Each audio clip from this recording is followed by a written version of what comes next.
Hey guys, this is Sarah Hamburger. I am the Untamed Artist, and we are going to be discussing how to make spoon birds. Please remember to subscribe to my page, like it, share it, send it out there into the YouTube universe, and let's get started on how to make these beautiful, fast-selling spoon birds.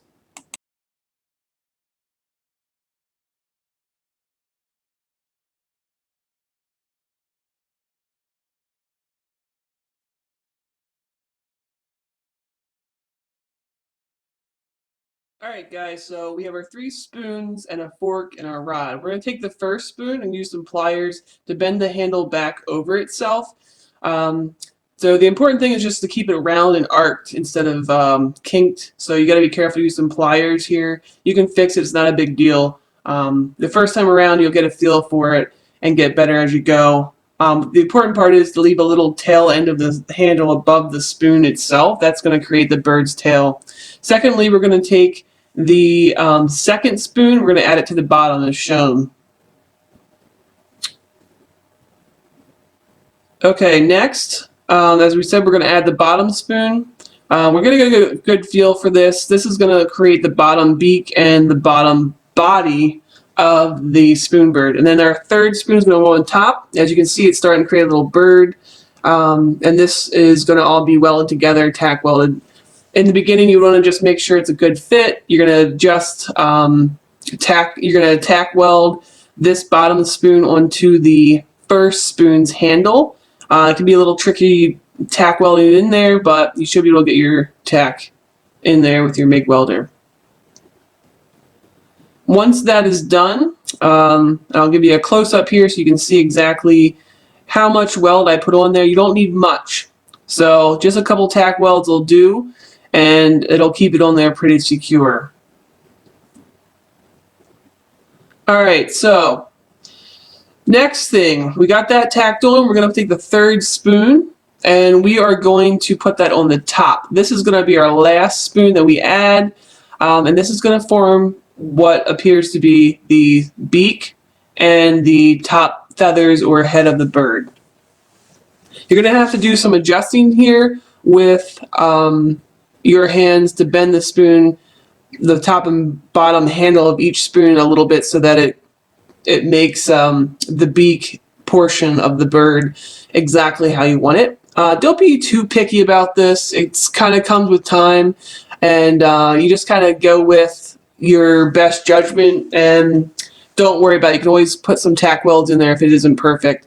But the important part is to get the beak to where it actually looks like a bird head, and to get into a position where you're easily able to tack a few spots so that you can attach that top spoon to the body of the bird.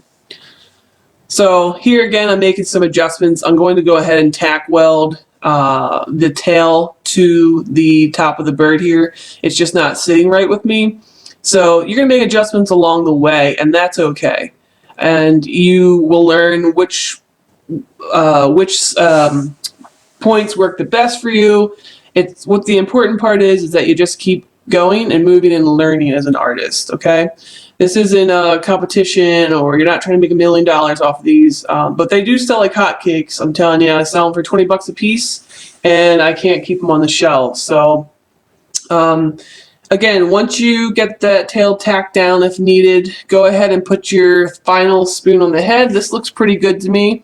I'm going to pinch the top 2 handles together, and I'm just going to take a look at it and see if it's pretty good. So when you go to weld the sides of the beak, make sure that you're putting enough weld in there, enough weld that's going to go back towards the spoon ends, the spoon cups or whatever you want to call them, so that you have some room to cut the beak off and then shape that beak with a sander or grinder later that we're going to show you here. But get two good welds on the sides, and make sure that they hold together pretty well so that when you cut off the beak, you have some substantial weld to work off of. Alright guys, so we got that beak tagged on there. It's still hot, so be careful. It's important to wear gloves, which I am not doing here, but you should be wearing gloves. So next, I'm just going to tack the top spoon down to the bottom of the spoon just to give it a little more stability. I don't like how it's sitting. I don't want it clinking or anything like that. I'm going to clean up the welds later with a grinder and a stiff steel brush, and it usually turns out pretty good. So you want to build something that's quality. You don't want to send something out there into the world that isn't, that's going to fall apart. So just do what you got to do to tack everything together. Every spoon's different, and you're going to have to adjust accordingly. Alright, so we are almost done. The next step is to get rid of the beak. I have a plasma cutter, makes it pretty effortless, but in the beginning I did use a grinder, and I cut with a cut-off wheel, and I cut everything by hand. It took a lot longer, but it can be done, and not a lot longer. I mean, you do save time with the plasma cutter.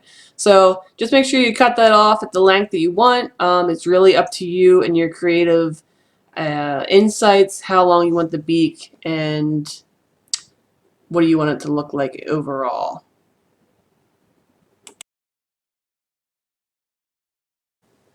Alright guys, we are rounding the final bend with this spoon bird. Next you're going to take an angle grinder and you're going to use a flap disc, and you're going to start working with that beak and shaping it and getting all the welds clean and all that spatter off of it. And do a good job with this. A lot of people are going to really notice the body, but they're also going to notice the beak, and I think it's important to put out your best effort when producing something that you're going to be selling. I'm pretty particular about the beak and the weld spots on the entire bird, so just work on that. You'll get the hang of it, and you'll get a feel for how you want your bird to look. And you can see here what it looks like close up. The beak's nice and clean, and it's ready to go. On to the next stop.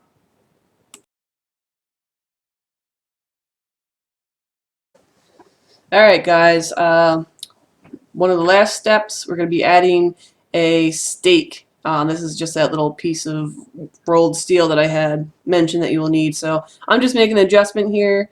I kind of found out where I wanted it. I'm going to cut off using the plasma cutter and just do the length that I want. This is really up to your preference, how long you want the stake to be.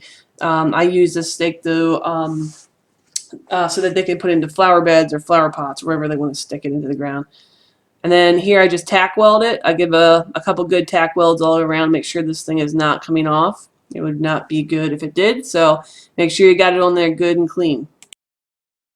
Alright guys, here we are. Here's the wire brush. I use a nice stiff wire brush to clean up all the welds, get all the dust, all the dirt, all the spatter away, and just prepare it for you know, going to the customer. So this does a pretty good job of getting all that dirt and grime away. So just take some time to do this and you'll make a really good product. And guys, here's your finished product. I sell these for $20 a piece. They take literally maybe 20-30 minutes to make. So remember to subscribe to my channel, like this, share it, get out there, make some art. You can do it. I believe in you.